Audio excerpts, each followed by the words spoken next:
David J, gay, gay, gay. David J, David J, gay, gay, gay. David J, gay, gay, gay. David J, David J, gay, gay, gay. David J, gay, gay, gay. David J, oh,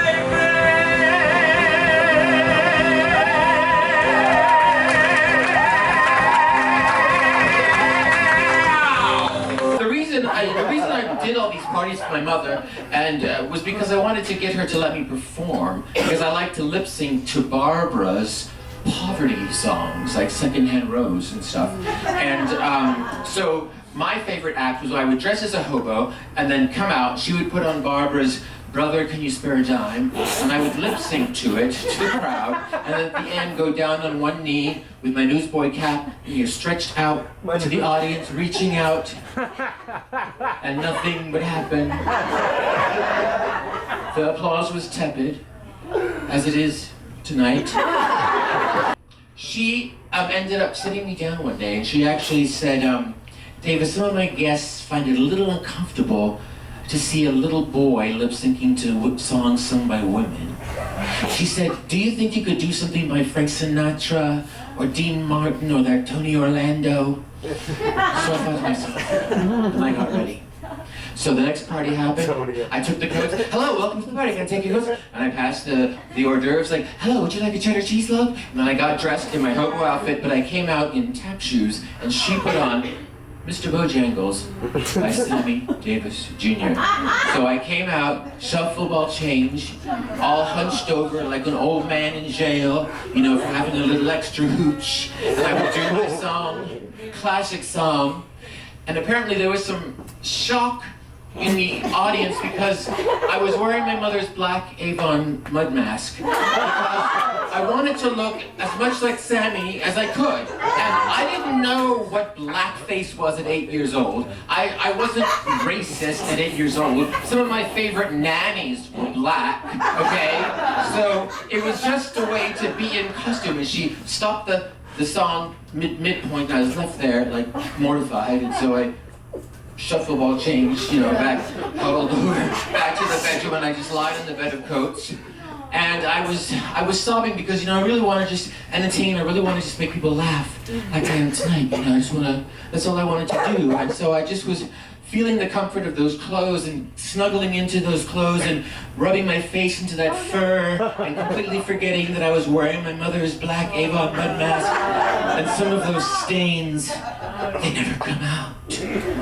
So I decided that night, no more hobo shit. I'm not gonna play a hobo anymore. And I went out, I bought a poster, I remember this, I was 8 years old, I bought a poster, and it was of a mansion with a Rolls Royce in front, and it said, my tastes are simple, I like the best. The women treat you fine on Broadway. Thank you. But there's no hookers left in all Times Square. I miss those ladies of the night, their thick fur and their fishnet tights. But over left is Dora, and she's so uptight. Dora the Explorer, what is she exploring? After all this time, how does she find what she's looking for? Daddy, I want a golden goose. All right, sweetheart, all right. Daddy will get you a golden goose as soon as we get home. No, I want one of those. Wonka, how much do you want for the golden goose? They're not for sale. Name the price. She can't have them. Who says I can't? The man with a funny hat. I want a golden goose, and a Oompa Loompa, and a pink candy boat. And while we're at it, gooses, I want my ghostly greetings for Christmas. I wasn't born into wealth. In our neighborhood, our rainbows were in black and white. Pay rent? We could hardly afford to pay attention. My sister and I, to save milk, would eat cereal with a fork. And at Halloween, my pumpkin had better dental work than I did. My father, though, I'm not going to call him cheap. He was thrifty. He loved to play his porno tapes backwards because his favorite part was when the hooker gave the money back. Yeah, that's my dad.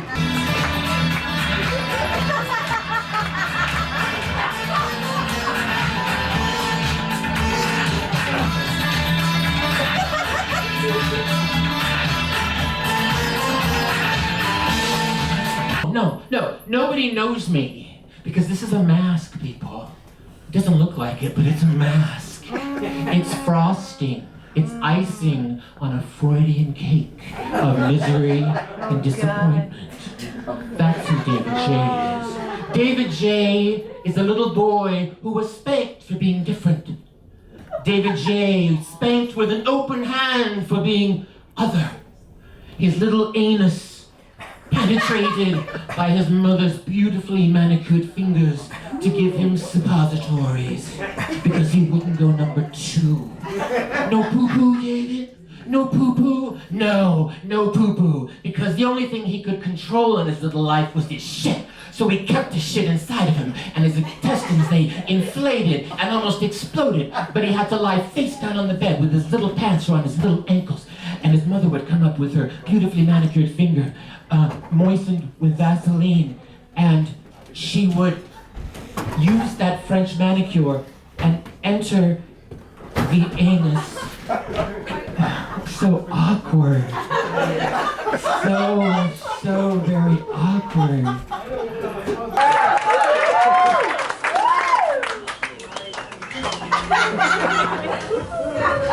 Now it's time I have to tell you a story. Break it down a little bit. Water, it's so good for you. Okay, it's 1972. I was in 4th grade and I had the best friends a guy could ever want, Roger and Darren. Now, today these kind of kids might be called bullies, but in 1972 they were just called friends. And we played our favorite game, which was the Poseidon Adventure, because the movie had just come out that year. And we would usually play it in Roger's den because his den was kind of a rumpus room, you know, like shag rug and olive green and beige and Long Island in the 70s where Ethan Allen meets Peter Max, meets lots and lots of yarn art. So when we played this game, they would always make me be the Stella Stevens character. And so I had to wear a t-shirt on my head as a wig, and I would wear a man's dress shirt over just my underwear, and I would pretend to smoke and, you know, talk like a woman who's been around the block. And Darren would be Pamela Sue Anderson's character, where very virginal and smug and condescending, and Roger would always get to be Carol Lindley because she was able to lip sync to The Morning After, which was our favorite 45 at the time. So we would all count down to midnight, and then we would all sing Happy New Year, and then do Auld Lang Syne, and we would scream and yell, and then, ooh, all of a sudden, the floor got a little shaky because it's like the rumpus room got hit by this big rogue wave, and then we would start wobbling and fall to the shag rug, and we would start sliding on the rug as if the floor was tilting, and we'd scream and we'd laugh, and things would fall on and be crazy until Roger's mother would inevitably come out in her caftan and mostly a matted half beehive and a cigarette, and she would say, what are you kids doing out here? I just had that rug shampooed, and things like, get out of here and go play outside, and why can't you be normal, and why didn't sign up for this, and things like that. So, if you remember the original film now, 2 women survived, and Stella Stevens, she doesn't survive.